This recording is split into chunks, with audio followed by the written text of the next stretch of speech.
கொரிந்தியர் 15:57 நம்முடைய கர்த்தராகிய இயேசு கிறிஸ்துவினாலே நமக்கு ஜெயம் கொடுக்கிற தேவனுக்கு ஸ்தோத்திரம். அதாவது ஜெயம் கொடுக்கிற தேவன். நம்முடைய ஆண்டவர் எப்படிப்பட்டவர்? இயேசு கிறிஸ்து நமக்கு ஜெயம் கொடுக்கிற தேவன். உங்க வாழ்க்கையில சில தோல்விகள், உங்களுடைய ஆவிக்குரிய வாழ்க்கையில தோல்வி, உங்களுடைய பிசினஸ்ல தோல்வி, வேலையில தோல்வி, படிப்புல தோல்வி, இந்த வருஷத்துல சில தோல்விகளை சந்தித்ததுனால மனதுல கொஞ்சம் சோர்வு காணப்படலாம். நான் ஜெயிக்கலான்னு நினைச்சேன், தோத்துட்டேன். இந்த எக்ஸாம்ல எனக்கு வெற்றி கிடைச்சிரும்னு நினைச்சேன், தோத்துட்டேன். இந்த மாதிரி என்ட்ரன்ஸ் எக்ஸாம்ல நான் வெற்றி பெற்று வேலை கிடைச்சிருன்னு நினைச்சேன், தோத்துட்டேன். இந்த மாதிரி பல தோல்விகள் உடைய மனதை பாதித்திருக்கலாம். ஒன்னும் பயப்படாதுங்க. இந்த தோல்வியை ஜெயமாய் மாற்றத்தான் இயேசு உலகத்துல வந்தார். நம்முடைய வாழ்க்கையில பல தோல்விகளை நம்ம சந்திக்கிறோம். தொழில தோல்வி, வியாபாரத்துல தோல்வி, கல்வியில கற்கும் கல்வியில தோல்வி, படிக்கும் வயசுல பல வகுப்புகளில் நம்ம ஃபெயில் ஆயிரும்.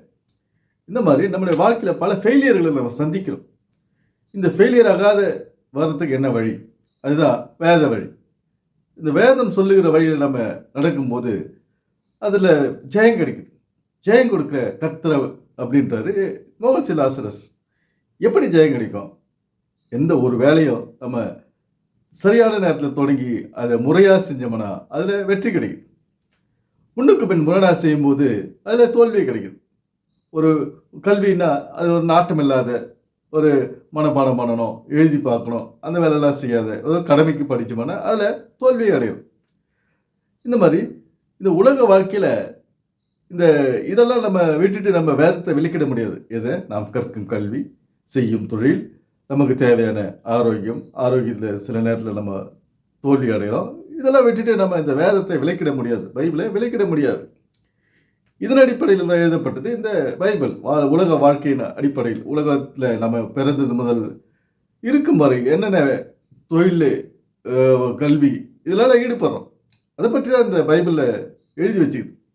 இதிலெல்லாம் நம்ம வெற்றி பெறதுக்கு தேவையான வழி தான் இங்கே பைபிள் சொல்லியிருக்குது. ஒரு வெற்றி வாழ்க்கை. மோகன் சிலாசர் எந்த வெற்றி வாழ்க்கை இங்கே சொல்லிட்டாரு தெரியல. மோகன் சிலாசர் பிரசங்கத்தை கேட்டவங்களெல்லாம் நல்ல தொழில் நஷ்டமில்லாத நடந்துடுறாங்களா, வியாதி இல்லாத வாழ்ந்துறாங்களா அப்படின்னு நம்ம யோசிக்க வேண்டிய விஷயம். ஏன்னா இவர் ஒரு விஷயத்தையும் ஒரு வழியை இவர் காட்டல. வெற்றி வாழ்க்கை, வெற்றி வழியை இவர் காட்டல. தோல்வி இவர் சொல்கிற வழியில் போனால் நம்ம தோல்வி நிச்சயம்தான். ஏன்னா ஆரோக்கியம் அப்படின்றாரு, வியாதி வருது. இப்போது இந்த சரீரத்துக்கு தேவையான ஓய்வை நம்ம கொடுக்கணும். உழைக்கிற உடம்புக்கு ஓய்வு கொடுக்கணும். இந்த ஓய்வை கொடுக்கலன்னா நமக்கு வியாதி வருது. ஆனால் இந்த மோகன் சிலாசர் ஓய்வு எடுக்க விட்றாரா? ஜெபம் பண்ணுங்க, சர்ச்சுக்கு வாங்க, கை தட்டுங்க, பாட்டு பாடுங்க, பாஸ்டிங் ப்ரேயர் பண்ணுங்க, அங்கே போய் ஊழியம் பண்ணுங்க, இந்த தெருவில் போய் ஊழியம் பண்ணுங்க, அந்த தெருவில் ஊழியம் பண்ணுங்க இப்படின்னு சொல்லிட்டு நம்மளை அலகழிக்கிறாரு. நம்முடைய சரீரத்தை இங்கே அலகழிக்கும் போது வியாதி தானாக வருது.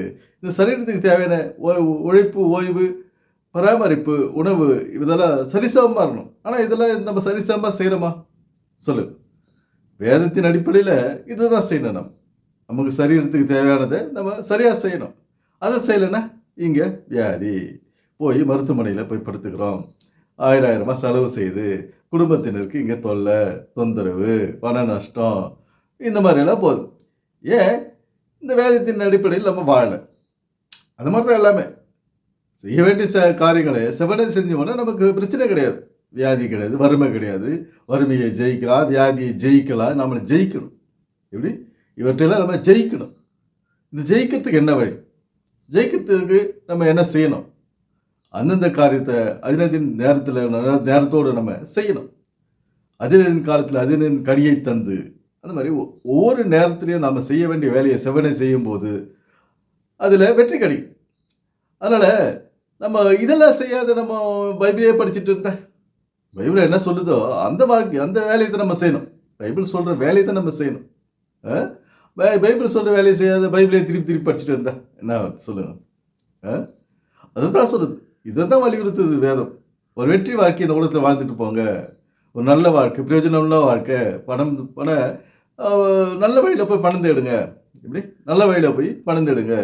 6 நாள் உழைக்கிறீங்க, 7வது நாள் உழைக்கிற உடம்புக்கு ஓய்வு கொடுங்க, நல்ல ஒரு வெற்றி வாழ்க்கை கிடைக்கும் அப்படின்னு இந்த வேதம் சொல்லுது. இது வேத வழி, இது வேத வாழ்க்கை. நம்ம இப்படி வாழ்ந்தது தான் இது வேத வாழ்க்கை, ஒரு சரியான ஒரு வாழ்க்கை முறை. இந்த புத்தகம் பைபிளில் எடுத்து ஒரு வாழ்வியல் புத்தகம். பாடி எப்படி செயல்படுதுன்றது இந்த பைபிளில் தெளிவாக எழுதி வச்சிருக்காங்க. அதை பற்றியெல்லாம் மோகன் சிலாசன் சொல்கிறது கிடையாது. பாடி எப்படி பராமரிக்கணும், பாதுகாக்கணும், பயன்படுத்தணும், இந்த சரீரத்தை எப்படி நம்ம சரியாக கொண்டு போகிறது அப்படின்னு நம்ம சொல்கிறது கிடையாது இந்த மோகன் சிலாஸ்ட்ரஸ். இதை பற்றிலாம் நம்ம கேட்காததுனால ஏனா தாடம் எவனோ இது பண்ணுற மாதிரி ஒரு நம்முடைய சரீரத்தில் நம்ம அலட்சியம். ஒரு சரீரத்துக்கு ஒரு ஒரு பராமரிப்பு கிடையாது, அது சரியான நேரத்தில் தூங்க வைக்கிறது கிடையாது, குளிக்கிறது கிடையாது, அழுக்கு போக குளிக்க வைக்கிறது கிடையாது. நம்முடைய சரீரத்தை நாம் அடிச்சுட்டா ஓடுறது, தலைமையில் தண்ணி ஊற்றின்னு ஓடுறது, அது தலை குளிச்ச விட்டு பிறகு ஆறுதா அப்படின்னு நம்ம பார்க்கறது கிடையாது. தலை குளித்த பிறகு நல்ல தலையை ஈரமில்லாத ஆற்றிட்டு போகணும். அப்போ தான் நம்ம அது தலை குளித்ததுக்கு பயன். இப்போ நிறைய பேர் தலை குளிக்கிற போது வெறுமனே குளிச்சுட்டு ஓடுறாங்க, வெறுமனே ஷாம்பு சோப்பு போட்டு குளிச்சுட்டு ஓடுறாங்க. அது உடம்பை பாதிக்குது. குளிக்கிறதுக்கு முன்னால் நல்ல உச்சந்தலையில் எண்ணெயை தூக்கி ஊற்றி, தேங்காய் எண்ணெயை, கோகோனட் ஆயிலை நல்லா ஒரு 5 நிமிஷம் 6 மணி நேரம் ஊற வச்சு நல்லா தேய்ச்சி வாரத்துக்கு ஒரு நாள் டெய்லி இதை தான் செய்யணும். வாரத்துக்கு ஒரு நாள் நிறைய நேரம் எண்ணெயை ஊற வைக்கலாம்.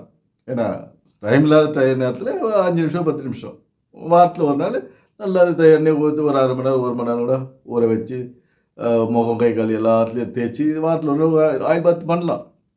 பண்ணலாம் இல்லை பண்ணால் தான் நம்முடைய சரீரம் செயல்படும். இது மாதிரி பராமரிப்பு இருக்கணும். இதில் மோகன் சிலாசன் சொல்கிறது கிடையாது.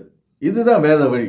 நம்முடைய வாழ்க்கை வழி இல்லாத வாழும், வேதனை இல்லாத வாழும், வறுமை இல்லாத வாழும், பணப்பற்றாக்குறை இல்லாத வாழும். இதுதான் வேத வழி. அதற்காக நாம் தான் படைக்கப்பட்டோம். இந்த வேலைகளை செய்யத்தான் நாம் உருவாக்கப்பட்டோம். வேறு எதுக்காகவும் கிடையாது. ஏன்னா கைத்தட்டி பாட்டி போடு, கண்ணு மூடு, காடிகை போடு, 3 நேரத்தை காலத்தை வீணடிச்சிக்கோ, பணம் சம்பாதித்த பணத்தை வீணடிச்சுக்கிட்டு சொல்லிட்டு இந்த பைபிள் சொல்லலை.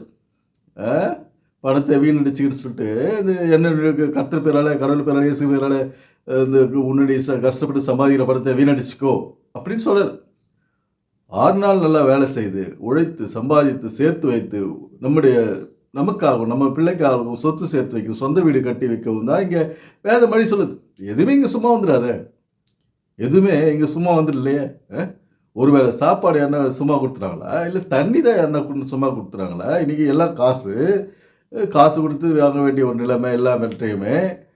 அப்படி இருக்கும்போது காசு தானே இங்கே பைபிள் முக்கியத்துவப்படுத்துது. காசு இருந்தால் வெற்றி வாழ்க்கை வாழலாம். காசு தேடணும், கடவுளை தேடணுன்னா கடவுள் எது? கடவுள் தான் காசு தான் கடவுள். இந்த மாதிரி இப்படியே தான் இந்த உலகம் இயங்கினுக்கிறது. வேதம் இதை தான் வலியுறுத்துது. வேதம் சொல்லும் வாழ்க்கை இது தான். ஏன்னா வாழ்க்கைக்கு தேவையானதை செய்கிறது தான் வேத வாழ்க்கை.